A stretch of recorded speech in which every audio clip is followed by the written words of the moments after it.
तर नमस्कार शेतकरी मित्रांनो। तर मित्रांनो, आजच्या या व्हिडिओमध्ये तुम्हाला सांगणार आहे, जर तुम्ही शेळी पालन करत असाल तर आपल्याजवळ जे लहान पिल्लं असतात, पाट असो किंवा बोकड असो, तर यांच्या एक वेगवेगळी किमती का असतात किंवा विक्रीच्या टायमाला कशा पद्धतीने आपण किंवा काय किलोने पाट किंवा बोकड एक विक्री केलं पाहिजे, जेणेकरून तुमची एक जास्तीत जास्त शेळी पालनामध्ये एक फसवणूक होणार नाही। तर शेवटपर्यंत व्हिडिओ नक्कीच बघा, पूर्णतः एक मोकळी चर्चा होणार आहे। तर बघा मित्रांनो, ज्या टायमाला आपला एक तरुण मित्र किंवा शेतकरी मित्र एक शेळी पालनामध्ये उतरत असतो, तर त्या टायमाला सुरुवातीला त्यांना एक लाख अडचणी त्याच्यामध्ये येत असतात।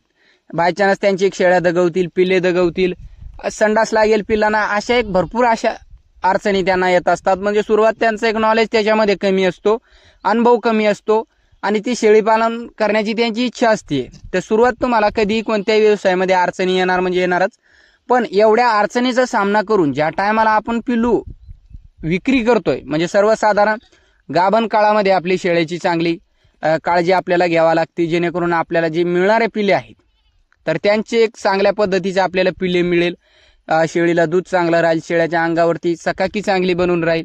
तर ह्या संपूर्ण गोष्टीचा आपल्याला एक काळजी घ्यावी लागते। लसीकरण वेळोवेळी करावं लागतंय, डिवॉर्मिंग वेळोवेळी करावं लागते, तर काही आजारी पडल्या तर डॉक्टरचा सुद्धा आपल्याला खर्च त्याच्यामध्ये करावा लागतोय।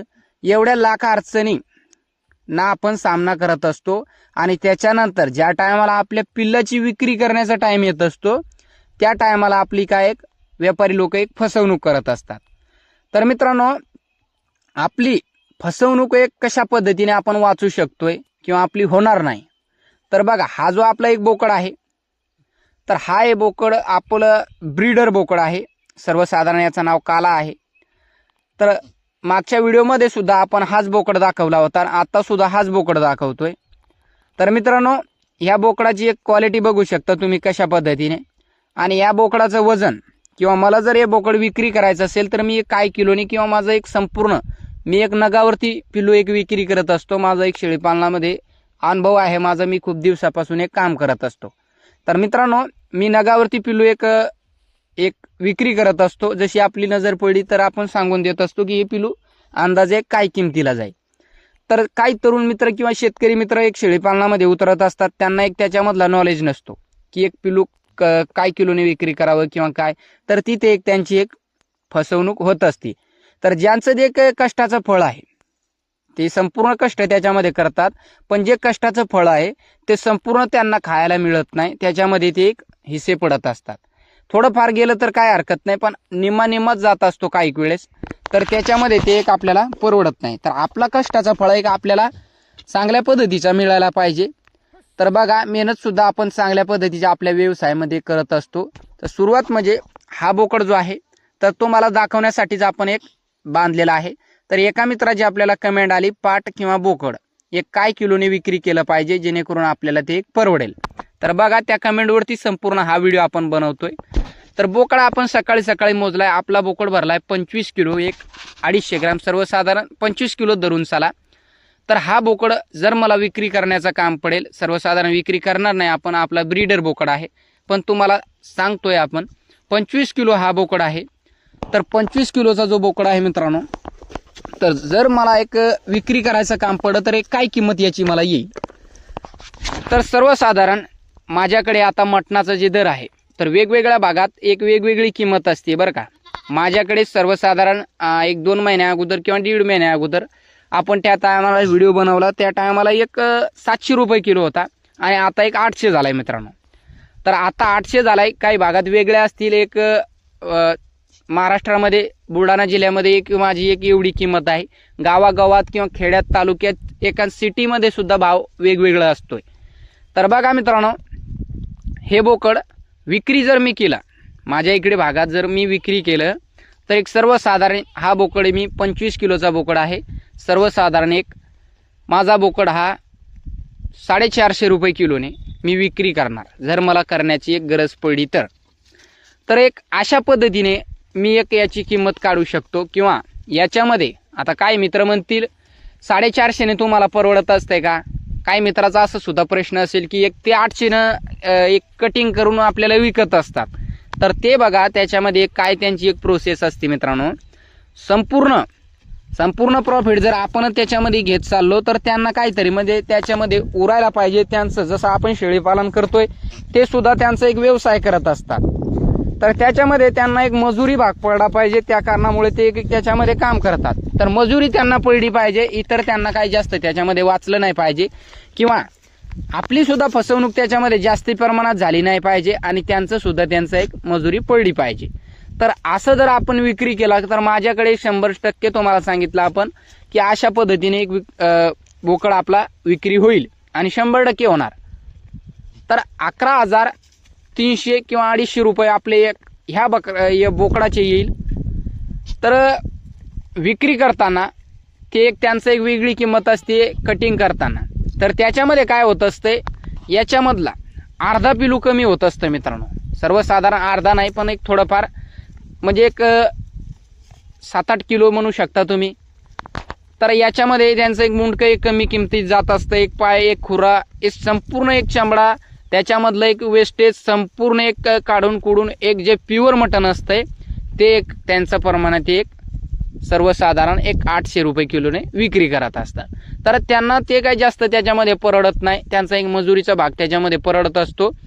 तर एक विक्री करताना जे नवीन तरुण मित्र आहे किंवा शेतकरी मित्र आहे तर ते एक अशा पद्धतीने विक्री करा. वेगवेगळ्या किमती आहेत, तुमच्या किमतीनुसार तुम्ही एक विक्री करा.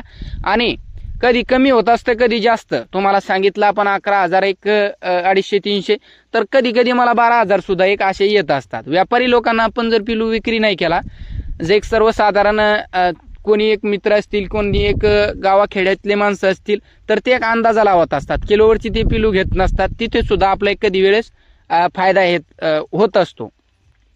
तर बघा मित्रांनो, हा पिलू आपण अशा पद्धतीने विक्री करणार. आणि जर तुम्हाला पिलू बाजारामध्ये विक्री करण्यासाठी न्यायचं असेल तर ही कायम गोष्ट आपली एक लक्षात ठेवा, कोणत्याही शेतकरी मित्राचं एक लॉसमध्ये ते जाऊ नये, त्या कारणामुळे आपण हा व्हिडिओ बनवतोय. तर बघा, ज्या टायमाला आपलं पिलू आपण मार्केटमध्ये किंवा आपल्या एक बाजारामध्ये विक्रीसाठी नेत असतो त्या टायमाला आपलं पिलूचं एक वजन 100% करा तुम्ही, काय हरकत नाही. माझा एवढा अनुभव आहे. जर मला थोडंसं एक त्याचं नॉलेज कमी जास्त वाटलं तर आपण पिलू डायरेक्ट एक काट्याला एक टांगत असतो किंवा सर्वसाधारण उभा करत असतो. तर त्याच्यावरती त्याचं वजन किती होत असते आणि काय किलोने आपण पिलू विक्री केलं पाहिजे. तर आता काय मित्र एक किलोवरती असं एक व्हिडिओ बघून सुद्धा एक असं करतील. पण मित्रांनो 100% तसंच करा. पण एक काळजी नक्कीच घ्या, तुम्ही जर आपलं पिलू दिवसभर सरलाय आणि संध्याकाळात तुम्ही मोजला तर 4-5 किलो ते एक जास्तच भरणार. म्हणजे 4-5 किलो किंवा 3.5-4 किलो एक चारा खात असतंय पिलू, पाणी वेगळं पित असतंय.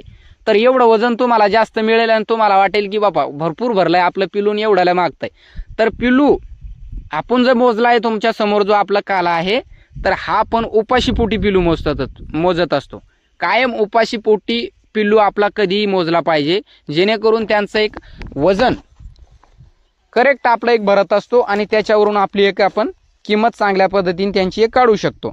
आणि ज्या टायमाला आपण बोकड विक्रीसाठी नेत असतो, मागच्या व्हिडिओमध्ये सुद्धा तुम्हाला सांगितलं, ज्या टायमाला आपण आपलं बोकड विक्रीसाठी नेत असतो त्याच्या अगोदर आपलं बोकड जो आहे आपण एक मोजलाच पाहिजे आपला बोकड. आणि त्याची आपण आपली एक किंमत काढू शकता तुम्ही, किती आपलं बोकड आहे. आपण बाजारामध्ये जर गेलो तर आपल्याला हे बोकड व्यापारीला कितीपर्यंत सोडायचं आहे. शक्यतो आपली किंमत थोडीशी वाढवूनच सांगा, जेणेकरून जर वाढवून सांगितलं त्याच्यामध्ये कमी होत असते. आणि कमी जर तुम्ही प्रॉपरच सांगितली तिथे जाऊन त्याच्यामध्ये सुद्धा ते कमी करतील. तर एक दुपटीने किंवा 1.5 पटीने तुम्ही वाढवून सांगा.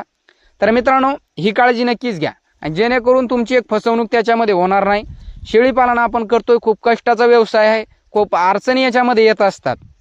तर एवढा व्यवसाय आपलं कष्टाने आपण करत असतो, याच्यामध्ये आपली कोणत्याही मित्राची एक फसवणूक झाली नाही पाहिजे. तर आपल्या कष्टाचा पैसा आपल्याला मिळालाच पाहिजे. तर बघा मित्रांनो, जे आपले तरुण मित्र आहेत, शेतकरी मित्र आहेत, नवीन शेळीपालन करत असतात, तर त्यांच्यापर्यंत हा व्हिडिओ नक्कीच शेअर करा, जेणेकरून त्यांना सुद्धा थोडीफार एक मदत होईल. आणि त्यांना एक मदत झाली मित्रांनो तर त्यांचं एक आपले एक शेतकरी मित्राचं, तरुण मित्राचं एक लॉस होणार नाही आणि त्यांचा एक प्रॉफिट जास्तीत जास्त कोणी व्यापारी लोक खाणार नाही.